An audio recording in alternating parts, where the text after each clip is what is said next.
Who first came up with the idea to launch Your Best Life?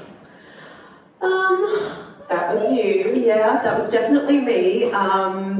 Because I think for us, for me, I thought we have interests that sit outside of the radio show that probably isn't right for the Kyle and Jackie O show.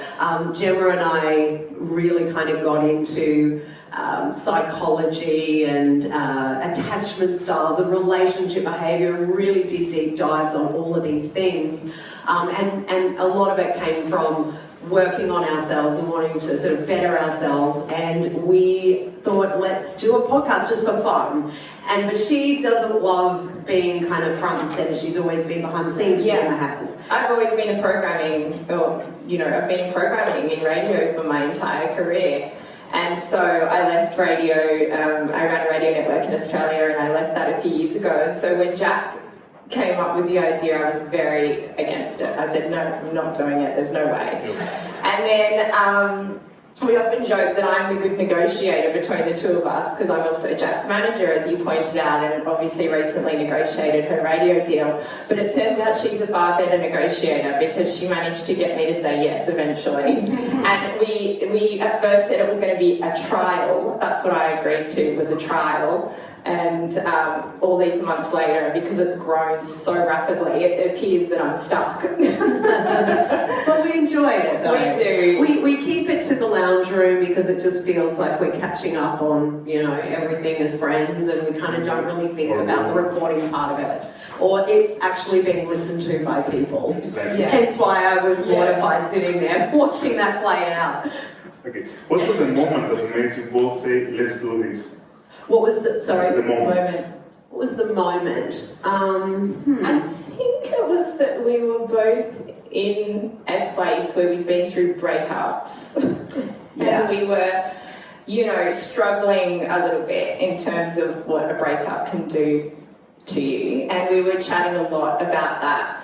And we just found that we were searching a lot around the psychology of that, and why we would sometimes feel triggered, or why we would go after men that we knew weren't good for us. And that's kind of where it started. And we thought, what if we kind of shared the knowledge, and what if we were really vulnerable and bared like the reality of what it's like, and particularly for Jack, because she's in Australia, she's like in the Daily Mail every day. And so it can often be this thing of like thinking that someone's life is perfect, and then we discussed that, isn't it powerful if we could be really honest and vulnerable, and that might help other women. Yeah. So, how did you choose the topics for each episode? Well, Gemma comes over, we have a recording day. She comes over, we make a cup of tea, and we just say, what should we talk about today? We really don't put much pre-thought into it. Really? Okay. It really does turn out like that pretty much every week. Every now and again, we might midweek text each other and go, I actually want to do this, and really do a deep dive on it. But I think because honestly, Giannis, you have no idea how obsessed we are with reading about relationships, psychology. We just know so much about it now. We swear we could be psychologists. We're one of those annoying people, that feels like we're now qualified. But I don't know, there's just so much out there to talk about for us. There's so many topics. Eventually we'll probably run out, God knows. But we just came from Berlin. We had a trip there and went to one of their infamous clubs, and so we feel like we're now going to have a whole episode just talking about that. They come kind of easily, don't they? We went to a sex club. She didn't say what it was. But I thought everyone knew. They're European, don't they? A lot of European people know that's what happens in Germany. Do you know what's funny though, is because my background early in radio was I was an executive producer. In fact, many years ago, I was an executive producer for Kyle and Jack, 15 years ago or so. So it's in my DNA to plan, and I'm a real planner. And so it goes completely against what all the radio fundamentals are. Probably I shouldn't be saying this because it's a lot of radio people who are probably trying to encourage their producers to put in prep and planning, and I do stand by that. But with podcasting, it's been an entirely different experience for both of us, because it's almost like we have had to, well, I think you'd feel it the same way. It's almost like we've had to to unlearn like what has been ingrained in us in radio for 20 years is to take approach it in a very different mindset. Yeah. Sorry, that was a really long answer to your question. We did warn you, Giannis, that we like talking. I'd like to ask if you're recording the same day every week, for example, every Monday, every Tuesday, or if you're choosing a day. No, we pretty much record at the same day, don't we? I think when we originally started, it was all over the place. It was whenever we got a chance, but we're pretty structured with it now. Yeah.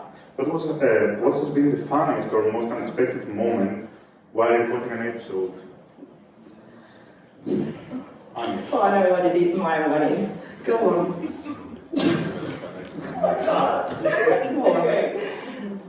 It was when we had to read out our sexual fantasy. Yeah. This is so bad.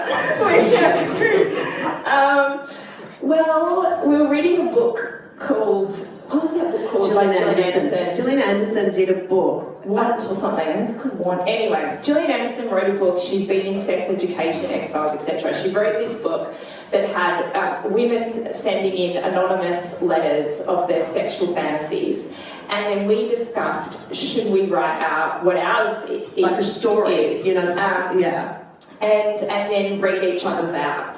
And like, even talking about it now, like every fibre of my being did not want to do it. Yeah. And I couldn't even say the naughty words. Like, it's really, but it ended up being one of the standout funniest episodes. Yeah. And we got so many comments on that episode. Like, with women saying they had to like literally pull over on the side of the road because they were crying with laughter. That's mine. What's yours?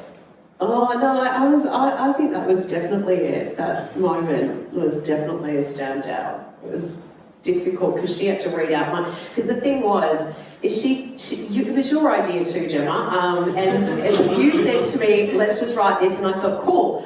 And so I wrote mine, and you wrote yours. And then when we're reading it out, I'm reading hers out for the first time. And it takes forever to get to some action. Like, it's so much build-up. And it was a bit Mills and Boone, you know. There was a lot of romance involved. And then when she read out mine, it was like disgusting. I just jumped straight into the action, and it was all systems go. That's probably why you liked the Berlin Nights. Yeah, exactly. I was like, when's the action going to start? Sorry, let's go. So you were talking about personal and intimate aspects of your life on the radio. Did you find it easier to share them openly at the podcast? Easier on the podcast? Yes. Yeah. In a way, I don't think I've ever really minded just sharing on air. Either way, it's just different, I think, because bouncing off Kyle is very different to Gemma. Gemma will ask different kinds of questions to get a different kind of narrative. Like, I can go on the radio and share everything about what happened in that Berlin club, which will probably be expected of me tonight when I do the show live. And then I could do the same story with Gemma on the podcast, and it will be a completely different take because she comes at it from a different angle. And I think, they're just, but I don't have a problem sharing. I'm just used to it now, you know. But in saying that, I can be really private with certain things that I don't want to discuss. Dating, initial stages of dating I wouldn't talk about. I was about to say, like, what? I don't think there's been anything. Yeah, if I met someone, there's no way I would talk about it until I was absolutely sure. We have spoken about only once I split up with them. Yes. Yeah. When I was seeing them, it was off limits. Yeah. So, how about you, Gemma? Did you find it more difficult to be so open? Yes. Yes. Yes is the answer. I still find it very difficult in ways, but I've found the coping mechanisms that work for me, which is I don't like knowing, again, this is total opposite to what it was like for me when I was in my executive roles in radio. I don't like knowing any of the metrics, so it's like Jack knows, I'm like, I don't want to know anything, I don't know any of the numbers. In my head, I just feel like we talk and it just goes out into the ether. So that has been a bit of a coping style for me. again, with social, that's, you know, Jack has the creative direction, that's all her baby, you know, she comes up with all of that. So I think for the first time in my life, I've had to just sit and let go of control a little bit, if that makes sense. And the thing that's kept me going, I guess, is wholeheartedly that women do come up to me on the street and say, I'm going through a really hard time at the moment and I love your podcast and it means so much to me. So every time I have a moment where I think I'm going to pull the pin, which I even had a few weeks ago and we spoke about that on the podcast, I think of that, and I think if it's helping women feel not so alone and make them realise that none of us are perfect, despite what our lives might seem like, then it's worth pushing through the uncomfortableness and pushing past the fear. But also, it's my best friend. If it was someone else, I would have been gone by now. Yeah. If you had to record the podcast episode at a regular radio studio, it would be more difficult? I don't think so, no. Do you? Not for me. No, I don't think. Well, because I've spent my whole life in a radio studio, just usually coming in and... Yes, but you're recording the episode, the codes with a cup of tea. In the what, sorry? You're recording the episode at your sofa and at the codes. Oh, yeah. I mean, we're recording tonight in your studio. Yes. So, And you'll be there so watching. you can let us know, Giannis, after tonight's episode, when it comes out, how we've gone. So, Jackie, did you have to push Gemma to be more open at the start? Not really, actually. I was surprised at how willing she was, because I think she gets it, right. I mean, she understands content. She's dealt with content for decades now, and so she would not have agreed to do it if she wasn't prepared to give, because she knows it would be pointless. So there are times when she has this great idea of sharing something vulnerable, and she might be really 1 foot in, 1 foot out, umming and ahhing, and I never like to push her to do something she's uncomfortable with. I would never do that, but we might leave it for a week and sit with it, and then she always does end up sharing it. But I wouldn't push her to do something she didn't feel comfortable doing. So, Jackie, were you able to talk more easily about your addiction issues on the podcast? No, I think when I wrote the book talking about the addiction issues that I had, I think that was my way of kind of preparing how it would be put out there into the world, or, you know, to that audience that listens to the show. And by the time I went to say it on air, I'd already processed it so much with writing this book in the lead up, like it took a year. And I was just so kind of ready to share it. I'd already kind of sat with it for so long. So by the time I got to saying it on air, it was nerve-wracking, but then once it was said, it was like ripping off that band-aid, you know, it was done. And but the podcast gave us a very different take on it, because Gemma was very instrumental in getting me to rehab, and so we were able to kind of share our own memories. So it was very different. Like I said, it always, whatever we do, there's always a different take on the podcast, so it never clashes with what happens on the radio show. Then it's never doubled up. Yeah, the addiction one was a hard episode though. Remember how much I was dreading that? I think it was harder for you. Yeah. Which is weird, because I'm not the one that went to rehab. Yeah, I know. But I did find I was dreading that, remember? Because I knew it was going to make us, well, particularly me, very emotional. Yeah. So that was a tough one. That's probably been the hardest one to record, I reckon. Yeah, you talk about the healing journey, and which I found very emotional. So I listened twice. Oh, yeah. It sounded like it was a journey from both of you, was it? Yes, I think so. We went through that journey together, and we've both been on this healing journey since, I think, weirdly, even though Gemma didn't need to go to rehab, but when I came out, we both were dealing with similar issues in our life, a divorce, we had children that, you know, we were having to be separated from at times, and dealing with a lot of similar issues. So I think that's what makes it work in a way, and what speaks to so many women is anyone who's gone through a divorce, or kind of you know, we talk about that healing process. But I think rehab was definitely, you know, something we both had to.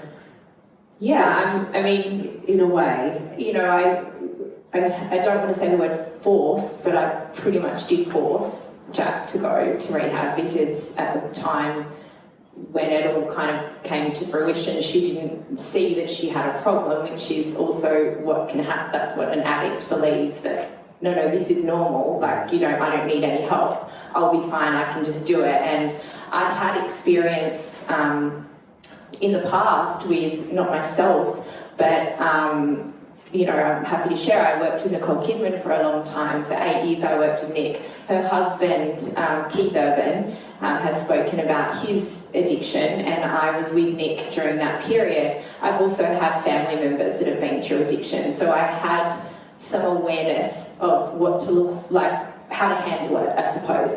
But Jack was a very good addict, in the sense that she was very secretive, and it took me a long time. I knew something wasn't right, but I couldn't quite figure it out. And then obviously eventually it all kind of transpired. But because I'd had experience in seeing people recover and seeing people get better, I knew that the only option was for her to go to rehab. And I mean, I tell her this all the time, is that I'm so proud of her that she took that step, because that takes an immense amount of courage. And so Jack talks about it in her book, if you've read it. If not, I highly recommend getting it.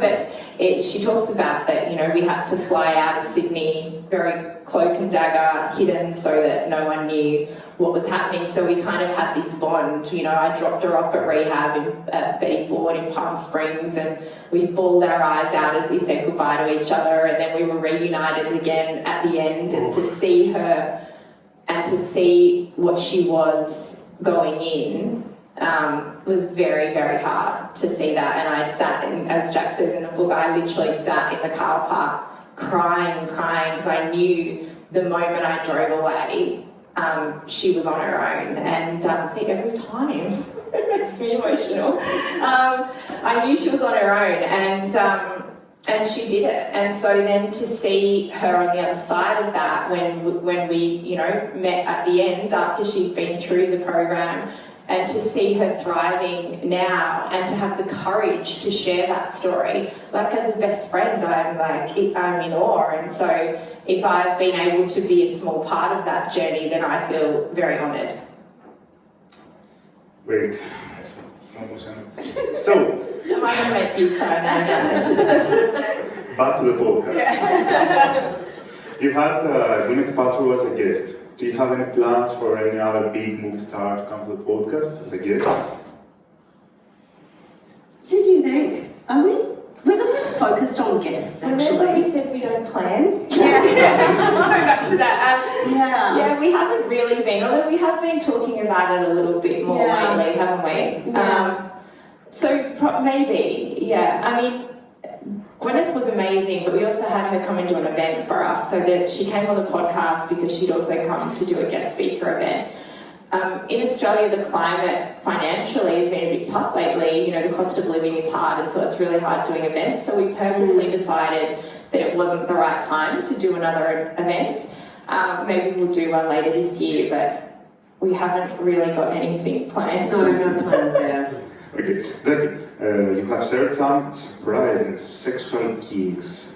Do you think... Yes, that's true. Do you think topics like this attract more male listeners to your podcast? Maybe, because yes, our podcast is really, we thought, for females. Mostly, it's a female-driven show, but our male audience is climbing, and we now have 30% males listening out of our audience, which is a huge surprise to us, because honestly, the content is so female, orientated. It's really skewed for a female audience. But it does seem to be growing. So I think they're getting they're getting like the insider info from a female's perspective about sex and what we want. Okay. Not just sex. Yes. Well, it's also like how to treat a woman in a relationship. Red flags. Okay, so tell us about the Red Flag Project, which helps women recognize unhealthy relations. and fathers. Yes, we're so passionate about this. This is what started the podcast, really, was we go to the same psychologist, and these two women that run the practice. I know we share a psychologist. We also share a lot of... We share everything. We've got the same psychologist, the same dentist, the same obstetrician. Just please stop, please. Yeah. Anyway, so the two women that run this practice put out this red flag project, which we found fascinating when we read it, because it's all about what to look out for when you're dating, or even in relationships. You know, what's considered a narcissist, what's the Peter Pan, what is your unhealed wounds attract, you know, why do you keep attracting the guy that doesn't want commitment, whatever it is, there's so many variables. And it was just so insightful. So we worked with them to kind of, you know, amp it up a bit and expand it and make it a bit more user-friendly. So we collaborated with them on that project, and we just wanted, you know, a lot of women to have access to it because we found it so invaluable. And it's been doing really well. Yeah. Okay. So you're also